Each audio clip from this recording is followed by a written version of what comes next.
All right, Shalom. First and foremost, giving all praise to Yahweh Bashem, Yahweh Shai, Bahashem, Rachakwadash, double honors to the elders and apostles of Great Millstone who rule well, peace and blessings to the hopeful elect. Shalom to the men of the Lord, prophesying, preaching, and teaching on the highways and byways in sincerity and in truth. Shalom, Barakathum. And it's your brother Rock coming back at you, man, with another lesson. News and prophecy, really, but I want to focus here on this this title here where it says 18 signs that the food shortages will get a lot worse as we head into the second half of 2022, man. And so one of the things that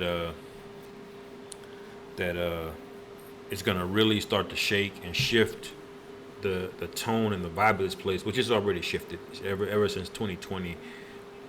This place hasn't really been the same. People have gone back to normal, but they've gone back to normal with caution, man. You can tell these people are bugged out. A lot of them took, the jump shots and a lot of thottery's gone on. You had the explosion of OnlyFans. You had the one scandal after another coming out, man. You got people just waxing worse and worse.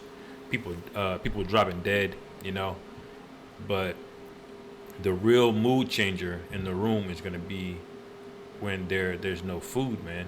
All right, 18 signs that a food shortage will get a lot worse as we head into the second half of 2022. This is this is the second half, man.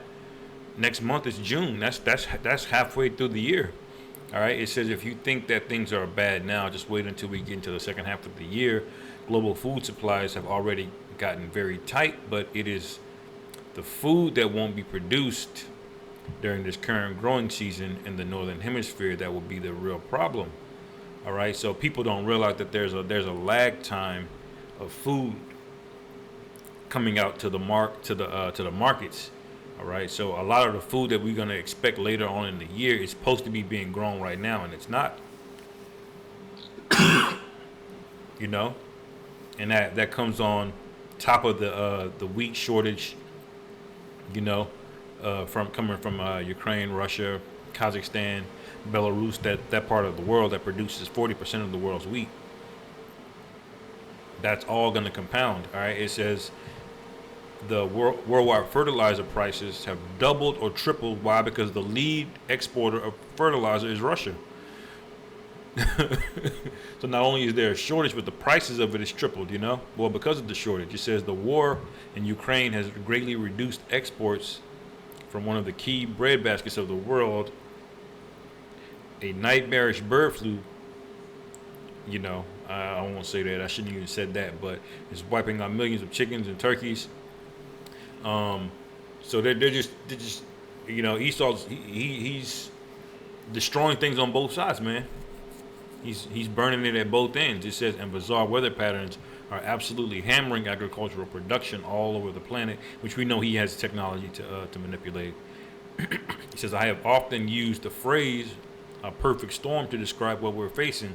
Well, it's perfect because it's a perfect storm because Esau is really doing it intentionally. But it says, but even that phrase really doesn't seem to do it justice to the crisis that we'll be dealing with in the months ahead.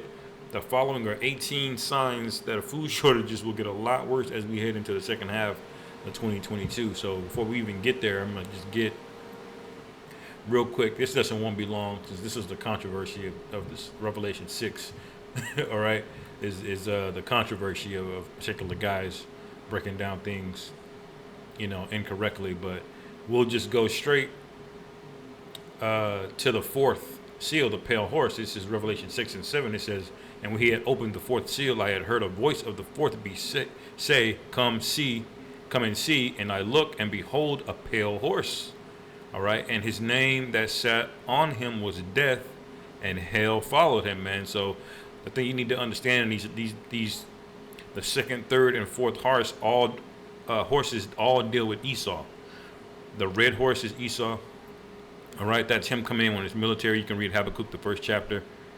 All right, on that, of how he comes in, taking the lands that are not his as an eagle. The third one is him putting us in captivity, the black horse. All right,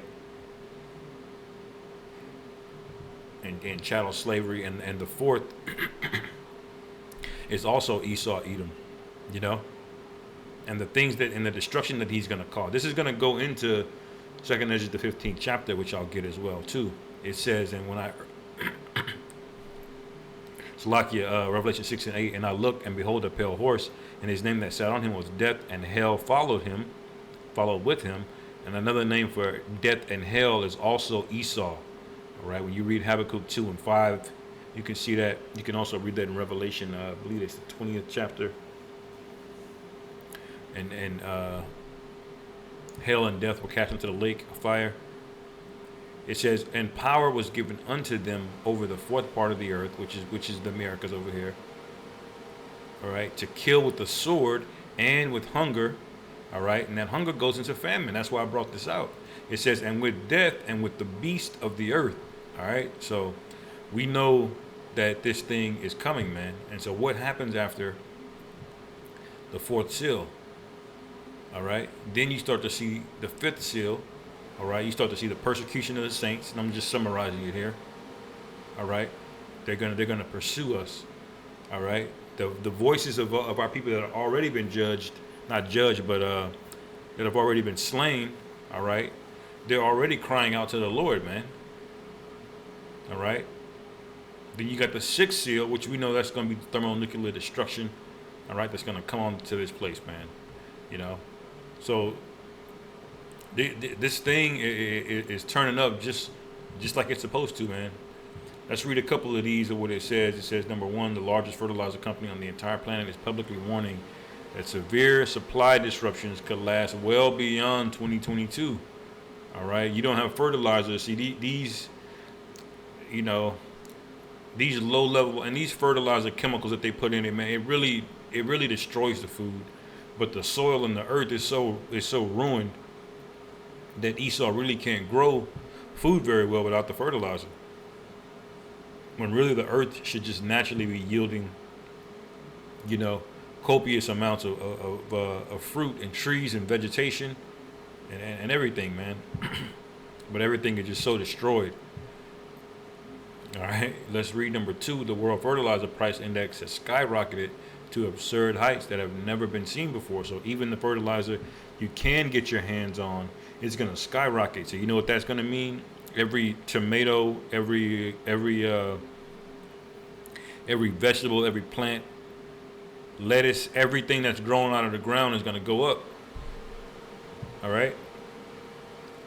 It says it is being reported that number three is being reported that global grain reserves have dropped to extremely low levels. All right. Why? Because the supply of that's been cut off. The supply chains have been disrupted, man, and intentionally, by the way. All right. It's saying we think it will take at least 2 to 3 years to replenish global grains stocks. Wow, man. People are not going to last that long. Number four, due to the war, agricultural experts from Ukraine have been completely paralyzed. All right.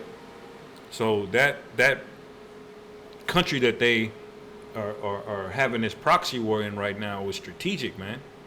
See, the WEF, the World Economic Forum, they want chaos. They want you to look to them for a solution because ultimately they want that charagma rolled out and in every Israelite hand or forehead. All right. It says nearly 25 million tons of grain are stuck in Ukraine and unable to leave the country due to infrastructure challenges and blocked Black Sea ports, including Mariupol, a UN Food Agency official said on Friday, man. It says the out of stock rate for baby formula, in the United States has now reached 40%. What are you gonna do? Because you women are too lazy to breastfeed. All right, you buy a can of baby powder and throw it in some lukewarm water and drop your kids off at daycare so you can go make Esau proud at work. All right, it says that's man. The Lord is cold, man. Number 6. In 6 U.S. states, the out of stock rate for baby formula has actually risen to 50% or greater. Look at that. Searches for the phrase "how to make homemade formula for babies" on Google have spiked 120%. Now, look how stupid this is. Homemade formula for just breastfeed. It says we are being told that this is a perfect storm as shelves become increasingly bare at food banks all around the nation. In Canada, more than 1.7 million chickens and turkeys have already been lost in recent months due to the global, outbreak or whatever that's going on. In the U.S., it's been 37 million. Look at that. Some communities, number 12, some communities in Southern California won't be able to make it through the coming summer months without significantly cutting back on their water usage. So there's drought coming, all right? They're going to start water rationing over there in California. It says many of the largest lakes around the world are currently in the process of disappearing because they are rapidly drying up, man. The Lord is getting ready to visit this place, man, because he's tired and he's angry, all right? This is 2 Ezra 15. Verse 17, it says, a man shall desire to go into a city and shall not be able. All right. For because of their pride, the city shall be troubled. That's all of these cities are getting ready to be troubled, man. Watch how quickly the Lord can do this thing, man. All right. That's what they don't get. That's why you hear Apostle the hardest that says all you guys that fell out. It says, woe unto you that lost faith. The scriptures say that. Woe unto you that lost faith, because these things are getting ready to come to pass, man. And if the Lord is going to scarcely save the men that have been diligent, well, how much you? It says the houses shall be destroyed and men shall be afraid. And for good reason, because the mentality and the psychology of this place is going to completely flip, man. It's going to be nothing to put somebody to death in those days, coming very soon. It says, and man shall have no pity upon his neighbor. All right, why? He's going to explain it. But shall destroy their houses with the sword and spoil their goods because of the lack of bread and for great tribulation. And that's the main point, man. So there's going to be a lot of death. There's going to be a lot of horrific judgments. Brother put in the chat earlier today, a car just ran over a woman, man. It looked like a nice suburban neighborhood. Woman just taking out the trash. The car just clipped her ass, man. On a nice day. So you people, man, you got, and I can't wait. Call hello Yahweh Bashim Yahweh Shai Bahashim Rachakwadash, man, for the Lord to turn up on this place, man, and for us to be vindicated. All the shit talking, all right, all the slander. You got guys trying to bring up, the age of accountability and all of these things. All of you niggas are gonna be shut down in that day, all right. The Lord is going to deal with you, man. All right, because He knows the men that are sincere, that are trying to do the right thing. So I'll end it there, man. Hopefully, with that, you brothers were edified. Call hello Yahweh, Bahashem Yahweh Shai, Bahashem Rachakwadash, Wa Abba Babal, and Shalom.